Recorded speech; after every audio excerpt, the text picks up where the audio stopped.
मेरे प्यारे दोस्तों, भाइयों और बहनों, आप सबका राधा कृष्ण भक्ति ज्ञान चैनल में स्वागत है। आज मैं आप सबको देवी कवच का पाठ सुनाने जा रही हूँ, जिसके पाठ मात्र से सारे कष्ट दूर हो जाते हैं। तो चलिए दोस्तों, आप सबको देवी कवच का पाठ सुनाती हूँ। ओम चंडिका देवी को नमस्कार है। मार्कंडे जी ने कहा, पितामह, जो इस संसार में परम गोपनीय तथा मनुष्यों को सब प्रकार से रक्षा करने वाला है, और जो अब तक आपने दूसरे किसी के सामने प्रकट नहीं किया हो, ऐसा कोई साधन मुझे बतलाइए। ब्रह्मा जी बोले, ब्रह्मन, ऐसा साधन तो एक देवी का कवच ही है, जो गोपनीय से भी परम गोपनीय, पवित्र तथा संपूर्ण प्राणियों का उपकार करने वाला है।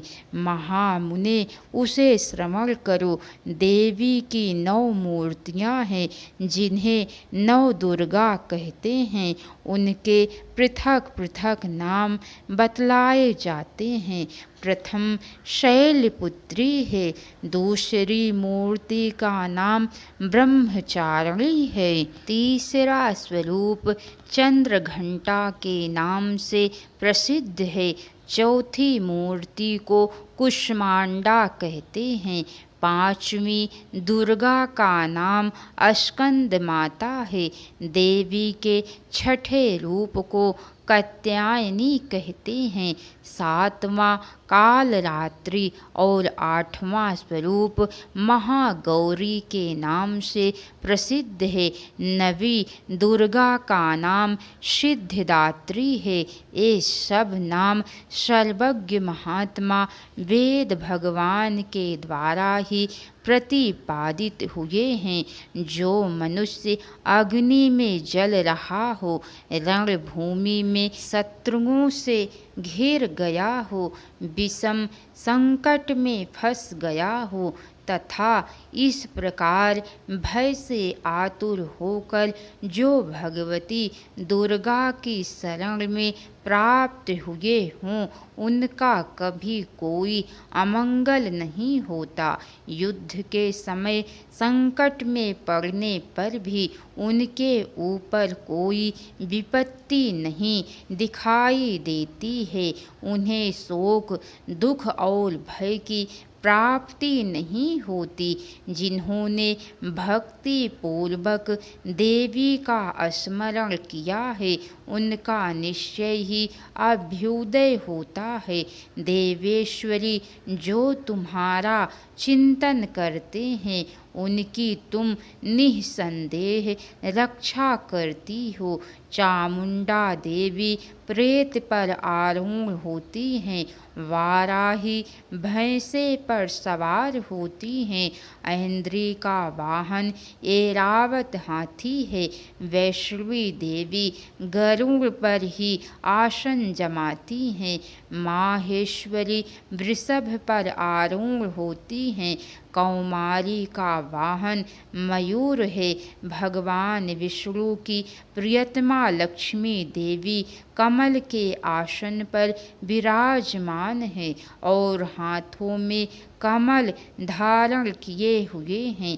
वृषभ पर आरूढ़ ईश्वरी देवी ने श्वेत रूप धारण कर रखा है। ब्राह्मी देवी हंस पर सवार होकर बैठी हुई हैं और सब प्रकार के आभूषणों से विभूषित हैं। इस प्रकार ये सभी माताएं सब प्रकार की योग शक्तियों से संपन्न हैं। इनके सिवा और भी बहुत सी देवियां हैं, जो अनेक प्रकार के आभूषणों की शोभा से युक्त तथा नाना प्रकार के रत्नों से सुशोभित होती हैं। ये संपूर्ण देवियाँ क्रोध में भरी हुई हैं और भक्तों की रक्षा करने के लिए रथ पर बैठी दिखाई देती हैं। ये शंख चक्र गदा शक्ति हल और मूसल खेटक और तोमर परशु तथा पास कुंत और त्रिशूल एवं उत्तम सारंग धनुष आदि अस्त्र शस्त्र अपने हाथों में धारण करती हैं। दैत्यों के शरीर का नाश करना, भक्तों को अभय दान देना और देवताओं का कल्याण करना, यही उनके शस्त्र धारण का उद्देश्य है। कवच आरंभ करने से पहले इस प्रकार प्रार्थना करनी चाहिए। महान रौद्र रूप, अत्यंत घोर पराक्रम, महान बल और महान उत्साह वाली देवी, तुम महान भय का नाश करने वाली हो। तुम्हें नमस्कार है। तुम्हारी ओर देखना भी कठिन है। शत्रु का भय बढ़ाने वाली जगदम्बिके, मेरी रक्षा करो। पूर्व दिशा में ऐन्द्री इंद्र शक्ति मेरी रक्षा करे। अग्नि कोण में अग्नि शक्ति, दक्षिण दिशा में वाराही तथा नैऋत्य कोण में खड्गधारिणी मेरी रक्षा करे। पश्चिम दिशा में वारुणी और वायव्य कोण में मृग पर सवारी करने वाली देवी मेरी रक्षा करे। उत्तर दिशा में कौमारी और ईशान कोण में शूल धारिणी देवी रक्षा करे। ब्रह्माणी, तुम ऊपर की ओर से मेरी रक्षा करो और वैष्णवी देवी नीचे की ओर से मेरी रक्षा करे। इसी प्रकार शव को अपना वाहन बनाने वाली चामुंडा देवी दसों दिशाओं में मेरी रक्षा करे। जया आगे से और विजया पीछे की ओर से मेरी रक्षा करे। वाम भाग में अजिता और दक्षिण भाग में अपराजिता रक्षा करे। उद्योतनी शिखा की करे। उमा मेरे मस्तक पर विराजमान होकर रक्षा करे। ललाट में माला धरी रक्षा करे और यशस्विनी देवी मेरी भौहों का संरक्षण करे। भौहों के मध्य में त्रिनेत्रा और नथुनों की यम घंटा देवी रक्षा करे। दोनों नेत्रों के मध्य भाग में शंखनी और कानों में द्वारवासिनी रक्षा करे।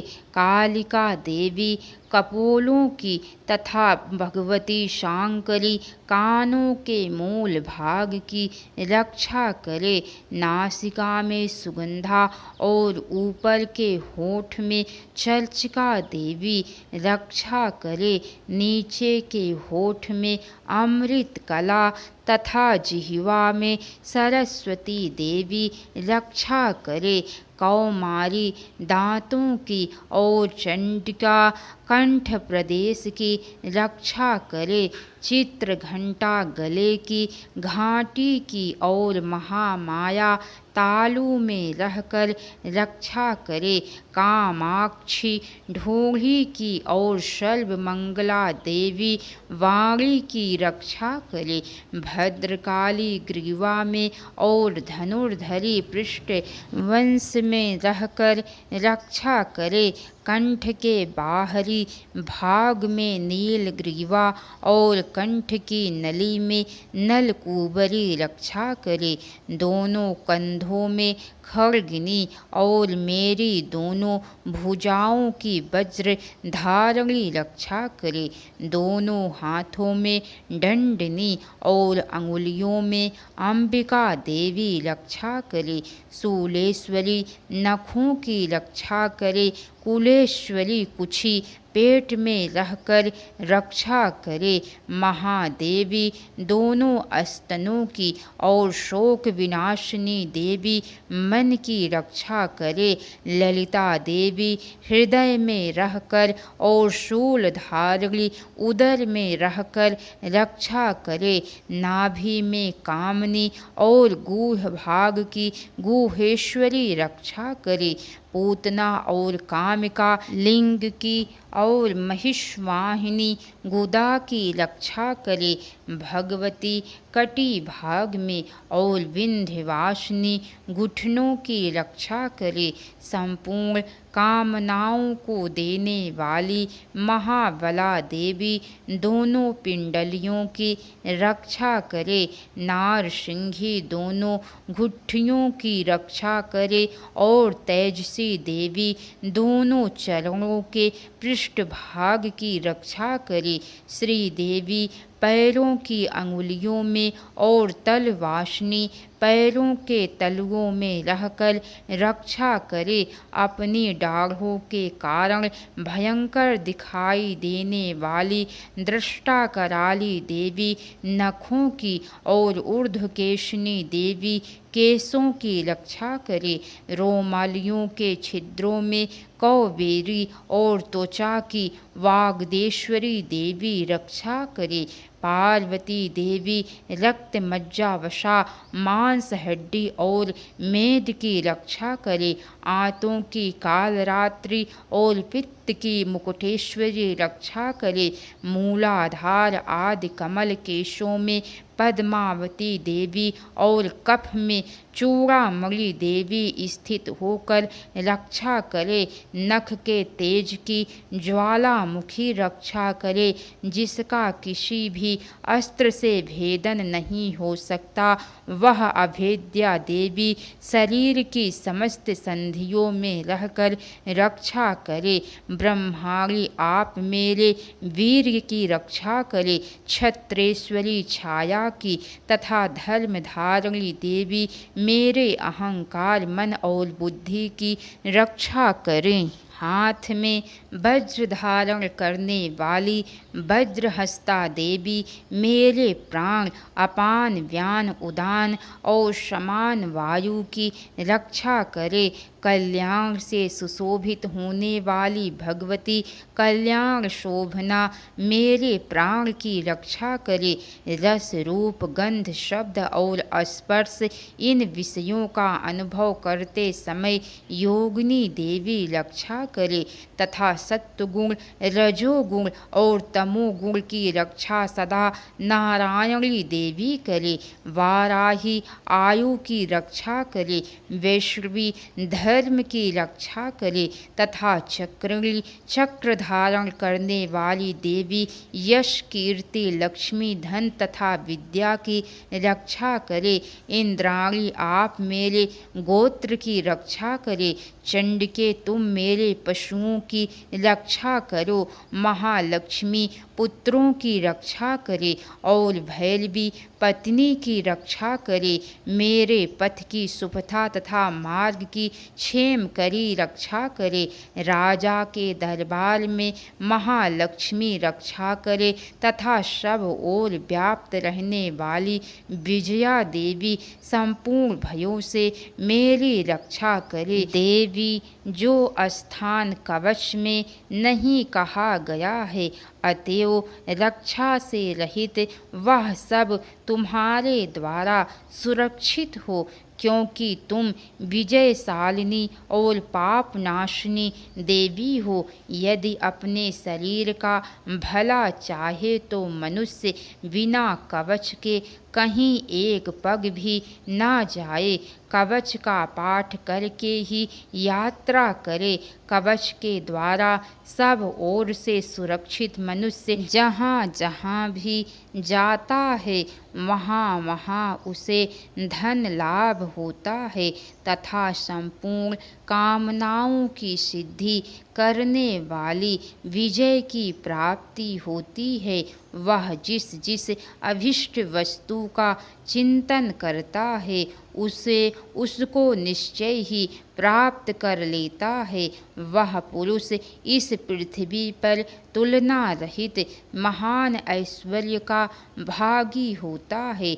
कवच से सुरक्षित मनुष्य निर्भय हो जाता है, युद्ध में उसकी पराजय नहीं होती तथा वह तीनों लोकों में पूजनीय होता है।